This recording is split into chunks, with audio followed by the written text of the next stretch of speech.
Hello दोस्तों, देखो इस वीडियो में जो है ये जो सारणी आपको दे रखी है इसका माध्य ज्ञात करने वाले हैं। ठीक है, देखो इस सारणी के अंदर ऊपर आपको वर्ग अंतराल दे रखा है और नीचे दे रखी है बारंबारता। तो देखो माध्य ज्ञात करने की तीन विधियां हैं। देखो पहली विधि होती है प्रत्यक्ष विधि, दूसरी विधि जो होती है वो होती है कल्पित विधि और तीसरी विधि जो है वो है पग विचलन विधि।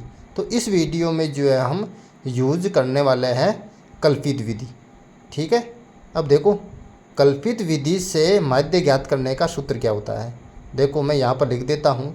कल्पित विधि से माध्य ज्ञात करने का सूत्र होता है माध्य बराबर यहाँ पर होता है ए प्लस सिग्मा, यहाँ पर लगा दूंगा सिग्मा एफ डी बटे वे सिग्मा एफ। देखो यहाँ पर जो एफ होता है वो होती है बारंबारता। ठीक है, और ए जो होता है वो होता है कल्पित माध्य।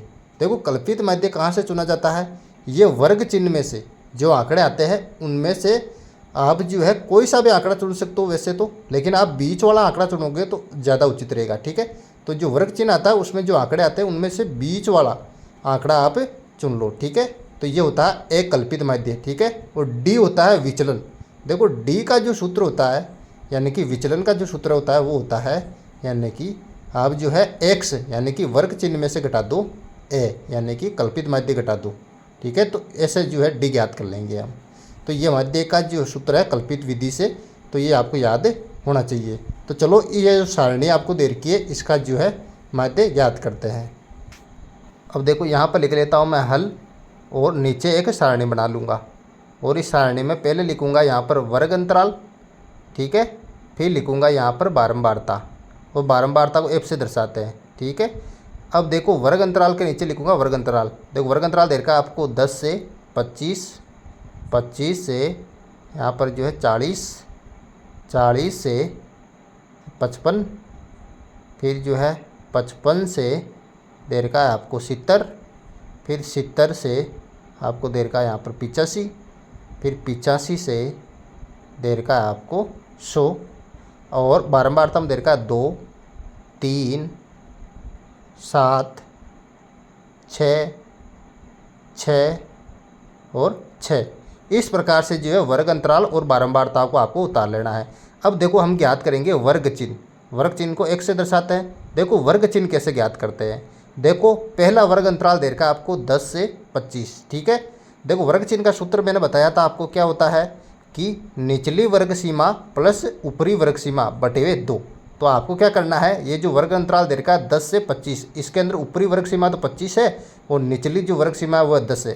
तो इन दोनों को जोड़कर इन आपको क्या करना है, 2 का भाग देना है। तो 10 और 25 को हमने जोड़ा तो कितना है, यहाँ पर जो है आ जाएंगे आपके पास 35, 35 में 2 का भाग देंगे तो आ जाएगी 17.5। अब आगे का जो वर्ग अंतराल है वो है 25 से 40। देखो यहाँ पर ऊपरी वर्ग सीमा तो है 40 और निचली वर्ग सीमा है यहाँ पर 25। तो यहाँ पर क्या करना है आपको, ऊपरी वर्ग सीमा और निचली वर्ग सीमा को जोड़कर 2 का भाग देना है। तो जोड़ो यहाँ पर 40 और 25 को हम जोड़ेंगे तो यहाँ पर आएंगे 65। ठीक है, और 65 के अंदर जो है हमें देना है 2 का भाग। यहाँ पर 2 का भाग देंगे 65 के अंदर तो हमारे पास आएगा 32.5। तो यहाँ पर वर्ग चिन्ह में लिख दूंगा मैं यहाँ पर 32.5। फिर जो है यहाँ पर 40 और 55 को जोड़ेंगे, 40 और 55 को जोड़ेंगे तो यहाँ पर आएगी 95, 95 में 2 का भाग देंगे तो यहाँ पर आएगा 47.5। फिर जो है 55 और 70 को जोड़कर उसमें 2 का भाग देंगे तो आपके पास आएंगे 62.5। फिर जो है 70 और 85 को जोड़कर उसके अंदर 2 का भाग देंगे तो आपके पास आएंगे यहाँ पर 77.5। फिर जो है 85 और 100 को जोड़कर उसमें 2 का भाग दोगे आप तो आपके पास आएंगे यहाँ पर 92.5। तो ये ज्ञात कर लिया हमने वर्ग चिन्ह। अब आपको क्या करना है, वर्ग चिन्ह में जो आंकड़े आपको प्राप्त हुए उन्हीं में से एक चुनना है कल्पित माध्य। देखो कल्पित माध्य को ए से दर्शाते हैं। ठीक है, तो आपको चुनना है ए। देखो वर्ग चिन्ह में से ए कोई सा भी आंकड़ा चुन सकते हो आप। ठीक है, लेकिन ज़्यादा उचित रहेगा कि आप जो है बिल्कुल बीच वाला आंकड़ा चुने। ठीक है, तो देखो यहाँ पर बिल्कुल बीच के अंदर 2 आंकड़े आ रहे हैं तो इन दोनों में से एक चुन लो आप। तो मैं ऊपर वाला चुन रहा हूँ 47.5। तो यहाँ पर जो है ए का मान जो हो जाएगा वो हो जाएगा 47.5। ठीक है, अब हम ज्ञात करेंगे विचलन। देखो विचलन को दर्शाते हैं डी से और डी का जो सूत्र होता है वो होता है एक्स माइनस ए, यानी कि एक्स में से आपको ए घटाना है। तो देखो पहला यानी कि आपको जो है 17.5, एक्स का मान 17.5 है और 17.5 में से ए घटाना है। तो ए क्या है यहाँ पर 47.5, तो 17.5 माइनस 47.5 क्या आएगा यहाँ पर माइनस के 30। ठीक है, अब देखो अब की बार एक्स का मान क्या है, यहाँ पर है 32.5 और 32.5 में से ए घटाना है यानी कि 47.5 घटाना है। तो 32.5 माइनस 47.5 कितने होंगे, माइनस के यहाँ पर 15। ठीक है, अब की बार देखो यहाँ पर देखो एक्स का मान भी 47.5 है और ए का मान भी 47.5 है। तो आपको क्या घटाना है, 47.5 में से 47.5 घटाना है। तो कितना आएंगे, 0 आ जाएंगे यहाँ पर। ठीक है, अब की बार देखो यहाँ पर एक्स का मान है 62.5 और 62.5 में से ए घटाना है। ए का मान है 47.5, तो 62.5 माइनस 47.5 करेंगे तो आएंगे प्लस के 15 आएंगे अब की बार। ठीक है, फिर देखो अब की बार जो एक्स का मान है वो है 77.5, फिर 77.5 में से ए का मान यानी कि 47.5 घटाएंगे तो आपके पास आएंगे यहाँ पर जो है प्लस के 30। फिर देखो यहाँ पर 92.5 है एक्स का मान और ए का मान है 47.5, तो 92.5 में से घटाएंगे 47.5 तो कितने आएंगे यहाँ पर आ जाएंगे प्लस के 45। तो इस प्रकार से आपको विचलन यहाँ पर ज्ञात कर लेना है। अब हम ज्ञात करेंगे यहाँ पर एफ डी। देखो एफ डी का मतलब है यहाँ पर एफ गुणा डी, यानी कि f को गुणा करना है यहाँ पर d से। देखो यहाँ पर f का मान है 2 और d का मान है माइनस के 30। 2 और माइनस 30 को गुणा किया तो कितना है, माइनस के 60। अब देखो यहाँ पर जो है f का मान है 3 और d का मान है माइनस के 15। 3 और माइनस 15 को गुणा किया तो कितने आएंगे, माइनस के यहाँ पर 45। यहाँ पर देखो 7 है f का मान और 0 है d का मान। 7 और 0 को गुणा करेंगे तो यहाँ पर आएंगे 0। फिर जो है f का मान है यहाँ पर 6 और d का मान है 15। 6 और 15 को गुणा करेंगे तो यहाँ पर आएगा 15 छक्की 90। ठीक है, फिर जो है यहाँ पर जो है f का मान 6 है और d का मान है 30। तो 6 और 30 को हम गुणा करेंगे तो कितना आएंगे, 6 × 18 यानी कि 180। फिर जो है यहाँ पर जो है f का मान 6 है और d का मान 45 है और 6 और 45 को हम यहाँ पर गुणा करेंगे तो आपके पास आएंगे यहाँ पर 270। अब हम ज्ञात कर लेंगे यहाँ पर सिग्मा एफ। ठीक है, देखो सिग्मा एफ, सिग्मा का मतलब है समेसन, यानी कि एफ का योग करना है आपको, जोड़ करनी है एफ की। तो देखो एफ को यानी कि बारंबारता को यहाँ पर जोड़ेंगे तो आएगा 30। तो सिग्मा एफ का मान आ गया 30 यहाँ पर। अब ज्ञात करेंगे इधर सिग्मा एफ डी, यानी कि समेसन ऑफ एफ डी, यानी कि एफ डी का योग।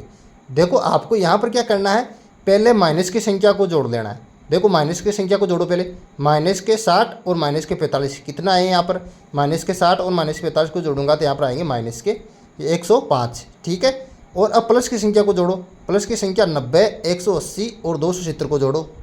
इन प्लस वाली संख्या को जोड़ेंगे तो आएगा 540।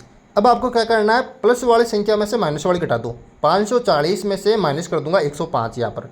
540 में से 105 माइनस करेंगे तो आएगा 435 यहाँ पर, यानी कि सिग्मा एफ डी का मान कितना है यहाँ पर, 435 आ गया हमारे पास। ठीक है, अब देखो सारे मान हमने ज्ञात कर लिए यहाँ पर। अब लगाओ माध्य का सूत्र। ये जो सूत्र लगा रहा हूँ मैं वो कल्पित माध्य विधि का है। ठीक है, कल्पित विधि से माध्य ज्ञात करने का। तो क्या सूत्र होता है इसका, ए प्लस सिग्मा एफ डी बटे वे में यहाँ पर आ जाएगा सिग्मा एफ। ठीक है, अब लगाओ बराबर का चिन्ह यहाँ पर। तो ये बराबर का चिन्ह, ए का मान क्या आया था, देखो ए का मान सारणी के अंदर देखो कितना है 47.5, तो ये हो गया 47.5 प्लस सिग्मा एफ डी का मान क्या है यार, देखो सारणी के अंदर यहाँ पर सिग्मा एफ डी का मान है यहाँ पर 435, तो ये उतार दिया 435 बटे वे के अंदर सिग्मा एफ का मान है 30, तो ये बटे के अंदर आ गया 30। अब बराबर का चिन्ह, तो ये बराबर का चिन्ह आ गया 47.5 की जगह आ जाएगा यहाँ पर 47.5 प्लस का चिन्ह। अब यहाँ पर 3 से काटो, देखे यहाँ पर देखो 30 को 3 से काटा तो 10 बार कट गया और 435 को काटो, देखो 3 एकम 3, फिर 1 बचा 13 हो गए, 3 चौक 12, फिर 1 बचा 3 पंचों 15, यानी कि 145। अब देखो 1 0 के बाद में पॉइंट लगा दें 14.5 हो जाएगा, क्योंकि नीचे ये 10 था ना, तो ये 1 0 के बाद में पॉइंट लगा दिया, बराबर का चिन्ह। अब देखो यहाँ पर 47.5 और 14.5 को जोड़ेंगे तो आएंगे आपके पास 62। तो इस विधि से जो है कल्पित विधि से हमने ज्ञात कर लिया माध्य, यहाँ पर आया 62। ठीक है ना, वेरी सिंपल।